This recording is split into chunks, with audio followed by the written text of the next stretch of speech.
In this video, I will be showing you how to put together your informative speech. So now that I have my topic decided and my 3 subtopics and my thesis statement, the next step is to write my informative speech.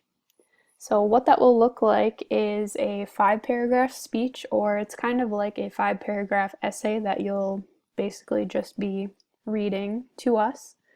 So first you'll have your introduction paragraph, then you'll have your 3 subtopics that will consist of your 3 body paragraphs. So it's really important that you have decided what your 3 subtopics are, so then that will help you put together your informative speech. And then finally you'll have a conclusion paragraph. So if you're wondering, well, what does that look like, or how do I write that, or how do I put that together? I actually created an outline that is posted on the Google Classroom stream to help you write your speech. So here's the outline that I posted on the Google Classroom stream. So you can open this and print it out if you're able, or you can just open this up and use this to help you type or write your speech. But the entire first page is your introduction paragraph, so you will have an attention getter at the beginning, so you can tell a story that's related to your topic, ask a question, read a quote, or give a shocking statistic, like an interesting fact about your topic. And then you will preview your 3 main points of your speech. So basically the 3 main points are your 3 subtopics. So I would say in the next few minutes I will tell you about the history of tennis, how it is played, and the many benefits of tennis. And then I will insert my thesis statement. So that will be your introduction paragraph.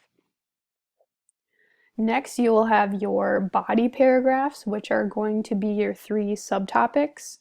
So the first body paragraph, I would say first, or to begin with, I will be telling you about the history of tennis. And so in this paragraph, my support will basically be just information about where tennis came from or how it started.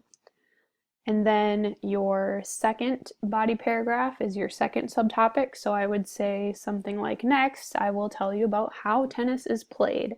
And then my support will be explaining the different rules of tennis and things like that.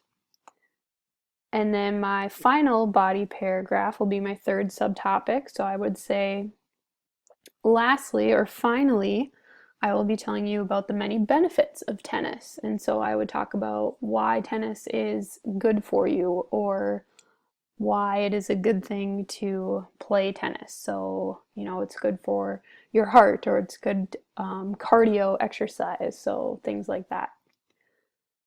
And then lastly, my conclusion paragraph is basically wrapping up my speech. So I would say, in conclusion, and then I would restate my thesis statement. So again, I would have to go back and look at my thesis statement.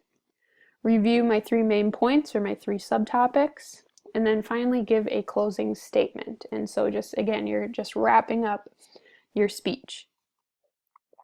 So just to kind of conclude this video, I created a checklist that helps me stay organized and hopefully will help you guys stay organized too.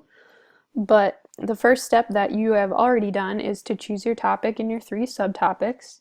The next step is to type or write your speech, and again, using that outline, that will be super, super helpful in order to keep you on track and to keep your speech flowing.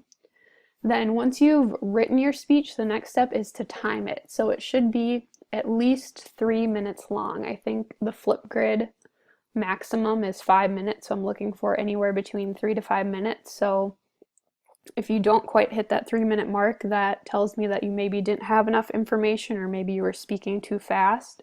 So really try to hit that 3-minute point. You should be able to time yourself either using your phone or a watch or a stopwatch or something like that.